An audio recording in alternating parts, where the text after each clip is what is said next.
Christopher Nolan cambió el final de la Odisea y eso me pareció terrible. ¿Qué? Al menos hasta que comprendí sus intenciones.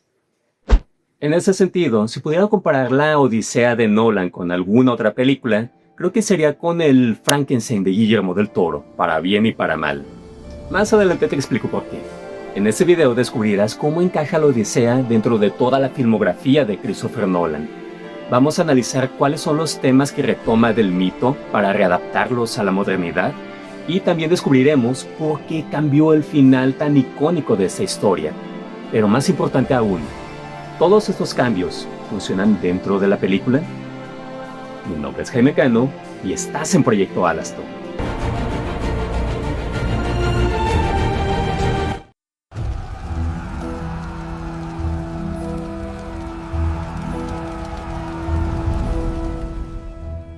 La Ilíada y la Odisea son los textos que le dieron forma a la narrativa en Occidente. Solo piénsalo. Desde hace más de 3000 años son los textos que nos enseñaron sobre el espíritu humano, sus pasiones, sus errores y deseos. Sin Homero, seguramente hoy no existiría el Quijote, Los Miserables, Guerra y Paz, El Señor de los Anillos, ni ningún otro clásico tal como los conocemos hoy en día. Además, el trabajo de Homero siempre ha estado ahí, influyendo en todas las artes, incluyendo la música, como seguramente muchos de ustedes saben, con el musical de Epic, de Jorge Rivera Herranz. I fight for us! I fight for us! What do you live for? Penelope. What do you try for? Telemachus. Y por supuesto, también hemos visto esta historia innumerables veces en el cine, incluyendo esta adaptación de aquí, con todo el Cíclope incluido. Sin embargo, cuando Nolan anunció que iba a sacar su propia versión de la Odisea, yo estaba expectante. Y es que, Christopher Nolan es de mis directores favoritos de la actualidad, pero después de películas como Interestelar, Tenet o El Origen, yo lo asociaba más como un director de ciencia ficción. Así que verlo adaptar algo de la mitología me parecía extraño. Además, es un cineasta que siempre procura el mayor realismo visual y argumental en sus películas. Por todo ello, y después de consagrarse con un drama oscuro como lo fue Oppenheimer, esta decisión artística me parece extraña. No obstante, era el paso lógico en la carrera del director, pues si ponemos un poco de atención, él siempre nos ha contado la Odisea en todas sus películas. En Interestelar y El Origen tenemos a protagonistas que han sido separados de sus seres queridos. Realizan un viaje lleno de retos para volver a su hogar y reencontrarse con su familia. En la trilogía del Caballero de la Noche, Bruce Wayne explora el arquetipo del héroe que debe exiliarse y sufrir una odisea personal para regresar y salvar su hogar.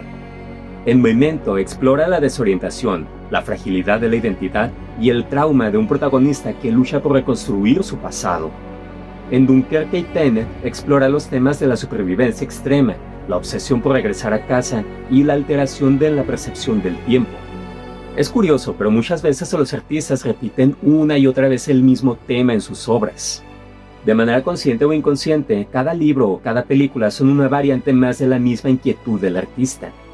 Y también puede darse el caso de que una obra influya tanto en un artista o en un cineasta en ese caso, que lo homenajee constantemente en su filmografía. Este, por ejemplo, es el caso de Guillermo del Toro con Mary Shelley y su Frankenstein. Pues si lo vemos, cada película de Del Toro nos representa de una u otra forma al monstruo de Frankenstein. Sin embargo, en ambos casos, estos directores han decidido adaptar estas obras, que han sido lo que ha dado forma a su imaginario, no como las versiones definitivas de esas historias en el cine, sino más bien como vías alternas para hablarnos de otros temas, otras inquietudes que ellos como artistas tienen. Y de cierta forma, estas obras ayudan a enriquecer más a las obras maestras a las que les rinde tributo. Pero, ¿qué es exactamente lo que Nolan quiere decirnos con su reinterpretación de la Odisea? Vamos a analizarlo.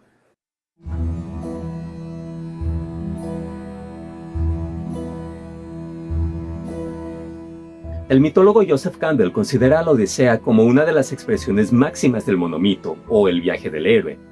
Afirmaba que la travesía de Odiseo representa el mapa psicológico y espiritual universal del ser humano, donde su viaje por el Mediterráneo simboliza el enfrentamiento a los miedos, la transformación y el anhelo por volver a casa. Por su parte, para Nolan el viaje del héroe no es un concepto para nada ajeno. En su trilogía del Caballero de la Noche ya nos propuso todos los pasos propuestos por Campbell, pero eso es tema para otro video. Aunque, de hecho, es una muy buena idea. ¿Les gustaría ver un video sobre el tema al respecto? Déjenlo aquí abajo en los comentarios. Pero volviendo a Campbell, él también consideraba el viaje de Telémaco para encontrar a su padre, o por lo menos para saber qué fue de él, como un viaje muy importante y muy distinto al de Odiseo. Para el mitólogo, la subtrama de Telémaco es fundamental porque demuestra cómo los hijos también deben rescatar y apoyar a sus padres, siendo esta la mayor prueba de su propio heroísmo. Esto lo vemos muy bien reflejado en la película, cuando Telémaco parte de Ítaca hacia Esparta para buscar información sobre su padre. Y es que en el trasfondo psicológico del mito, la búsqueda del padre es también una búsqueda de nuestra propia identidad. Esto lo vemos reflejado también en Luke Skywalker, quien al enterarse de que Darth Vader es su padre, entiende que él también puede caer en la oscuridad y en la tentación. También lo vemos en el personaje de Juan Preciado, en la novela Pedro Páramo, quien viaja a Comala para buscar a su padre. Y sí, tanto Luke como Juan derivan del mismo arquetipo que Telémaco. Sin embargo, el Telémaco de Christopher Nolan no solo encarga al hijo leal o al héroe iniciado, sino que el director le añade una nueva faceta, una que podríamos llamar la del rey prometedor. Mi padre va a volver. Añoras a tu papi y ni lo conociste.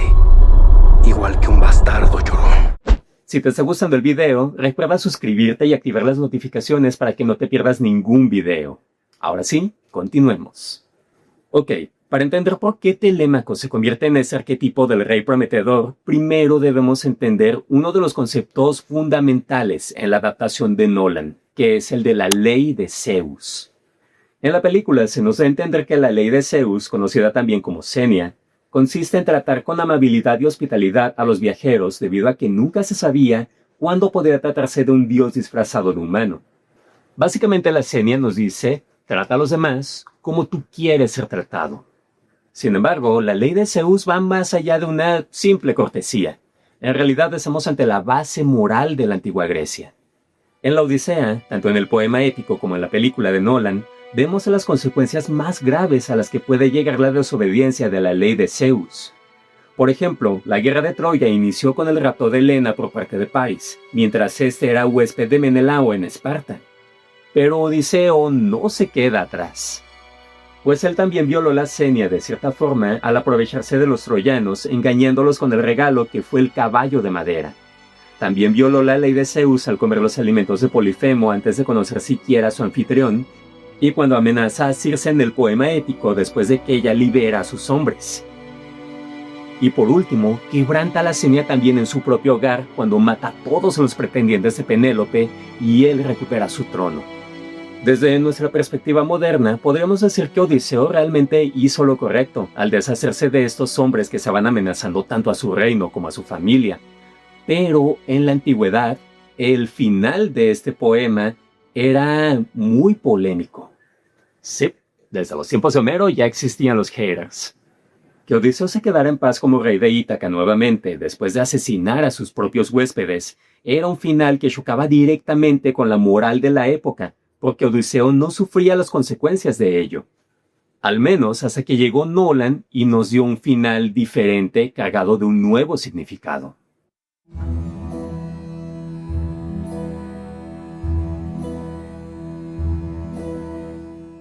A diferencia del poema épico, Odiseo se autoexilia junto con Penélope, pues sabe que al quebrantar una vez más a la ley de Zeus, las consecuencias se lo perseguirán de por vida. De haberse quedado en Ítaca, su nombre como rey quedaría manchado por una violación moral muy grave. Y es entonces cuando le cede el trono a su hijo, quien no se mancha las manos en ningún momento, al menos en esa versión cinematográfica. Para Nolan, el hecho de que Odiseo ceda voluntariamente el trono a su hijo significa que él comprende que tiene que hacerse a un lado para que exista una nueva era de paz. Por lo tanto, el reinado de Telémaco simboliza una nueva era donde la ley de Zeus, es decir, la paz y la comprensión, sean una vez más los valores que rijan al mundo. Y aquí tenemos entonces a Telémaco como el arquetipo del rey prometedor, simbolizando una nueva era en donde no se cometerán los mismos errores del pasado. Como mencioné al inicio, esa versión de la Odisea de Nolan me recuerda mucho al Frankenstein de Guillermo del Toro. Tanto a él como a Nolan no les interesa hacer adaptaciones fieles ni definitivas, sino reinterpretar esas historias para añadirles una nueva capa de significado. La paternidad, en el caso de Guillermo, y la batalla interna del individuo, en el caso de Nolan. Más allá del aspecto visual, de las inexactitudes históricas o de toda la polémica que ha levantado esa película, creo que Nolan nos ha ofrecido una lectura muy interesante del mito de Odiseo, y esto a su vez lo enriquece también. ¿Es esta mi versión favorita de la Odisea? No, esta sigue siendo la del 97. ¡Qué gran película es esta! Incluso teniendo a Christopher Lee en pantalla. Pero igual, disfruté mucho la versión de Nolan, y me gustaría que siguieran apareciendo, gracias al éxito que está teniendo esa película, más historias épicas en el cine, como lo vimos a inicios de los 2000.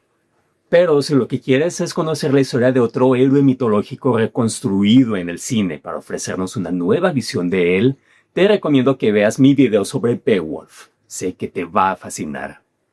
Nos vemos a la próxima, herederos de Alastor.